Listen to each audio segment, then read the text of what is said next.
largest and most dangerous aircraft battleship is finally being tested. The development of this technological marvel was not without a cost, as the United States spent a whopping $7 billion in the creation of this magnificent battleship. With its advanced features and unrivaled capabilities, this aircraft battleship has what it takes to redefine military strategies and keep the U.S. Navy resilient in the face of any adversity. What is the United States' most powerful battleship? Can its capabilities be compared to that of the USS Gerald R Ford? Join us as we explore this huge $7 billion aircraft battleship that the United States is testing. When it boils down to fortifying its military sector and keeping its nation protected and impenetrable, the United States is known for sparing no cost. This is one of the reasons why the nation is always at the forefront of technological advancement, setting a gap between itself and other rivals. An aircraft battleship that was developed with $7 billion has to be unrivaled and magnificent. So best believe that the USS Gerald is equipped with the most advanced technology, setting it apart from its predecessor, the Nimitz class and the powerful USS Gerald Ford, in terms of capabilities. Let's explore the capabilities of these technologies and figure out what makes this new battleship better than the powerful Nimitz class and USS Gerald R Ford. The Nimitz class is a class of 10 nuclear-powered aircraft carriers in service with the United States Navy. The lead ship of the class is named after World War II United States Pacific Fleet Commander Fleet Admiral Chester W. Nimitz, who was the last living U.S. Navy officer to hold the rank. With an overall length of a little above 1,000 feet and a full load displacement of over 100,000 long tons, the Nimitz-class ships were the largest warships built and in service until USS Gerald R Ford entered the fleet recently. What makes this battleship better than those of other technologically advanced nations is that instead of using gas turbines or diesel-electric systems like many modern warships, these carriers use two special reactors called A4W pressurized water reactors. Now, what does this A4W do? These reactors are simply responsible for making the carriers go fast and last a long time without needing to refuel because they use nuclear power. They're called nuclear-powered aircraft carriers and have hull numbers from CVN-68 to CVN-77. The Newport News Shipbuilding Company in Virginia built all 10 carriers. The first one, USS Nimitz, started its service in May 1975, while the last one, USS George H.W. Bush, began its service in January 2009. Since the 1970s, these carriers have been involved in various conflicts and missions worldwide, such as Operation Eagle Claw in Iran, the Gulf War, and more recently, in Iraq and Afghanistan. The carriers have slanted flight decks. They make use of steam catapults and arrestor wires to launch and land the aircraft that they transport. This setup allows for a greater variety of planes compared to smaller carriers. Usually about 64 planes make up the carrier's air wing, mainly F/A-18E and F/A-18F Super Hornets. Besides planes, the ships also have short-range weapons for defense against enemy aircraft and missiles. Guess what? The unit cost of this aircraft carrier was about $8.5 billion in 2012 dollars, and it is equal to $11.2 billion in 2023, which is quite cheaper than the $13 million for one unit of the USS Gerald R Ford. Now, a more detailed view of the Nimitz-class aircraft carrier. The Nimitz-class aircraft carriers are really big, with a length of about 1,092 feet overall and a width of about 252 feet. They were supposed to weigh about 87,000 tons when fully loaded, but ended up being heavier, especially the later ones in the group. Some, like the USS Abraham Lincoln, weigh over 100,000 tons when fully loaded. They can hold around 3,000 to 3,200 crew members, 1,500 for the air wing, and 500 for other purposes. They were built to be an addition to the Kitty Hawk and Enterprise class carriers, and its sole purpose was to make sure that the United States Navy remained formidable in the absence of the older carriers. To make this happen, the Nimitz was built to be a better and even more advanced version of the outdated Enterprise and Forrestal class supercarriers, although they are similar in layout to the Kitty Hawk class. One major improvement is that the Nimitz class carriers have 2 reactors instead of 8 like the Enterprise, which enables the carrier to save more space. They can also carry a lot more aviation fuel and ordnance than the Forrestal class. In addition to the exceptional capacity of this aircraft, the United States Navy disclosed that these carriers are built to handle 3 times more damage than the Essex class did during World War II. The hangars on the ships are split into 3 sections by strong steel doors to stop fires from spreading. This feature was added after World War II because of the fires caused by kamikaze attacks. The first set of ships were designed during the Vietnam War, and some parts of the design were influenced as a result of what happened during the conflict. The operations in Vietnam were proof that aircraft carriers needed to do more than just survive. They also had to send out lots of missions into the war without getting attacked too much. As a result of this realization, the Nimitz-class carriers were made with more aviation fuel and a bigger storage for lethal weapons than before any of the previous carriers. This was partly because of the new design of the ship's engines, which gave more space. The carriers were designed to help the United States military during the Cold War. They were designed for this job by using nuclear power instead of oil, which made them last longer, and they could change their weapons based on new information and technology. At first, they were only meant for attacking, but later ships, starting with USS Carl Vinson, were also built to fight submarines. So now the ships and their planes can do lots of different things, like blockading at sea and in the air, laying mines, and launching missiles on land, air, and sea. Because of a design problem, these ships tend to tilt to the right when they carry heavy combat loads that are too much for their control systems to handle. This issue seems to happen more often on newer ships.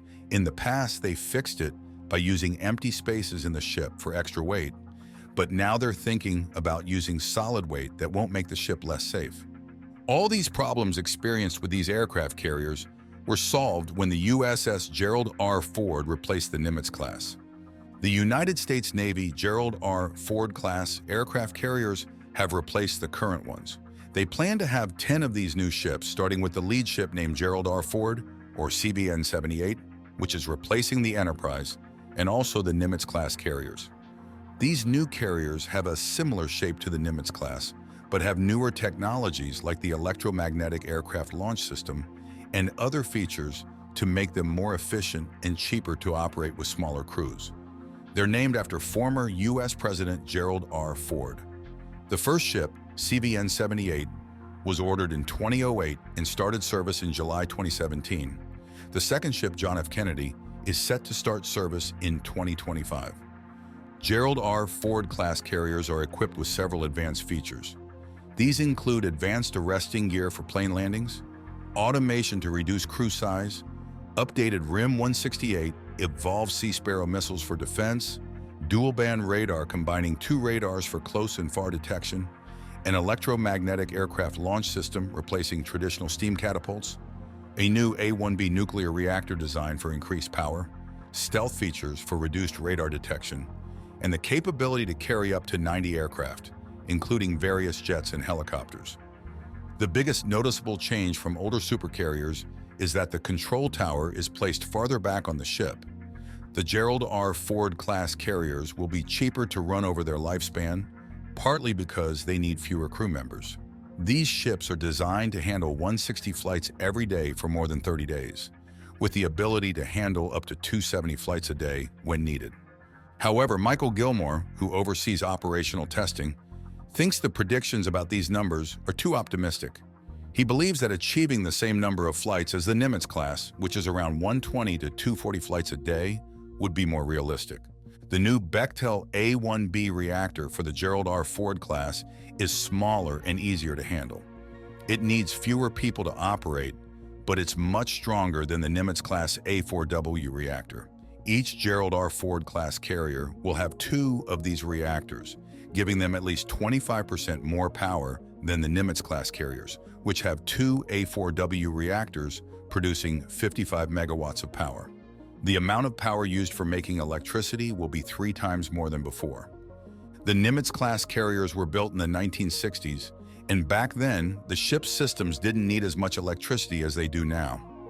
But with newer technologies added to these ships, there's a greater need for power. The Gerald R. Ford class ships have a different setup. They use steam to create power, which is then used by 4 big generators in the new electromagnetic catapults. These ships also use steam turbines to move forward. Making more power is really important for the whole fighting system. Engineers made sure that they could add new technology to a Gerald R Ford class aircraft carrier, even if they didn't know about it when they built it. The Navy thinks these ships will be around for a long time, maybe until 2105. So they need to be able to use new technology as it comes up. Right now, only half of the ship's power is being used, leaving the other half for future technology. The electromagnetic aircraft launch system launches planes using a different method compared to the Nimitz class. Instead of steam, it uses a special motor to push the planes. This way, planes get launched more gently, which is easier on their bodies. EMALS is also lighter, cheaper, and needs less fixing. It can launch both heavy and light planes, unlike the steam system. Plus, it saves water, which means less energy is needed for making drinking water. In the new advanced arresting gear system, electromagnets are replacing hydraulics to slow down and stop landing planes. The old hydraulic system has worked well for over 50 years, but the AAG system has some improvements. The current system can't safely catch unmanned aerial vehicles because they're too light to activate the big hydraulic piston meant for heavier, manned planes. With electromagnets, a turboelectric engine controls how much energy is absorbed, making the landing smoother and gentler on the planes. Even though the new system will look the same from the flight deck, it will be more flexible, safer, and reliable. Plus, it will need less fixing and fewer people to operate. Another new feature on the Gerald R Ford class is a radar system that can both search and track targets using electronically scanned arrays. This radar, called dual-band radar, was designed by Raytheon for both the Zumwalt class destroyers and the Gerald R Ford class aircraft carriers. By using a single radar with 6 sides instead of 6 to 10 separate ones, the control tower can be smaller. The DBR works by combining 2 types of radar, the X-band N/SPY-3 for multifunction and the S-band N/SPY-4 for volume search. These radars are divided into 3 groups and can scan different areas simultaneously. Later, the S-band radar was removed from the Zumwalt class destroyers to save money. The 3 sides of the radar dedicated to the X-band deal with tracking things flying low and sending out radar signals, while the other 3 sides, which use the S-band, search for and track targets no matter the weather. This radar system, called the dual-band radar, is the first to operate on 2 different frequencies at the same time, all controlled by one system.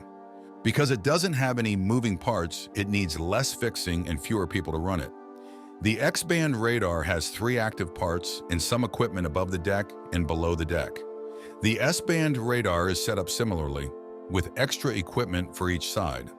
All of these parts are controlled by a central system called the Resource Manager. The DBR gets its power from a system called the Common Array Power System, and it stays cool with a system called the Common Array Cooling System. Newport News Shipbuilding used a special computer program called Dassault Systèmes CATIA W55 to create a detailed 3D model of the Gerald R Ford class aircraft carriers before building them. The design of the CVN-78 class was improved to make it easier to move weapons around inside the ship. Instead of moving weapons horizontally, they will be transported using advanced elevators. Sailors will use carts with motors to move the weapons from storage to the elevators at different levels of the storage areas. They're thinking about using linear motors for these advanced elevators. The elevators will be placed in a way that won't get in the way of planes landing on the flight deck. By changing how weapons are moved and where the elevators are located, fewer people will be needed, and the ships can launch planes more quickly. But that's not all. The United States has been working on a new aircraft battleship that is designed with more advanced and sophisticated technology. The Zumwalt class destroyer is designed to do a lot of different tasks like deterring enemies, projecting power, controlling the sea, and managing missions. It can do all of this without being easily seen because of its stealthy design. Whether it's close to the shore or far out at sea, these ships have stealth, are big and powerful, have systems to help them survive, and can handle a lot of data, which lets the Navy do its job on the ocean now and adapt to new challenges in the future. The advanced technology of the DDG-1000 class makes it able to do many things, like operating in shallow waters, attacking land targets, supporting special forces, and being part of joint forces with other branches of the military. Because it can handle different missions and work in shallow waters, it's useful for the Navy all over the world and can support different military groups. The construction of this battleship started in February 2009. The ship was launched on October 29, 2013. Right now, the ship is being tested for its hull, mechanical, and electrical systems. After that, they'll install and test the equipment for combat and missions. The DDG was named Michael Mansour in October 2008 by the Secretary of the Navy, Donald Winter, to honor Petty Officer Second Class Michael Mansour. He was a Navy SEAL who was given the Medal of Honor for his bravery in Ramadi, Iraq on September 29, 2006. Construction of DDG 1001 began in October 2009. In July 2014, the shipbuilding company Huntington Ingalls Industries gave the Navy the composite deckhouse for the aircraft carrier. In April 2012, DDG 1002 was named Lyndon B. Johnson by Secretary of the Navy Ray Mabus. This honors the 36th President of the United States and continues the Navy's tradition of naming ships after presidents. DDG 1000, the first U.S. Navy surface combatant to use the integrated power system, can power propulsion, ship systems, and weapons simultaneously, allowing for potential energy savings and readiness for future upgrades. Its wave-piercing tumble-home design reduces its size and noise, making it harder for enemies to detect. This design also requires fewer crew members, saving costs. Also, it is equipped with a multifunction radar, which means that the battleship can conduct air surveillance even over land and in challenging environments. Featuring 2 advanced gun systems firing long-range land attack projectiles, it enhances naval surface fires coverage significantly. In a nutshell, this battleship is simply magnificent. The company in charge of building this masterpiece is General Dynamics Bath Iron Works. They are also responsible for building DDG 1000 and DDG 1002, while Huntington Ingalls Industries is manufacturing components for DDG 1000 and DDG 1001. Raytheon and BAE contribute to the ship's systems and weapons. For such a powerful battleship, it is propelled by 2 main turbine generators, 2 auxiliary turbine generators, and 2 34.6 megawatt advanced induction motors L. In terms of size, the ship measures about 610 feet in length, with a beam of 80.7 feet and a displacement of a little over 15,000 long tons. Also, it has the ability to reach speeds of 30 knots and has a crew of 158, including air detachment. To protect itself from rivals and engage in battle, the ship is equipped with lethal weapons.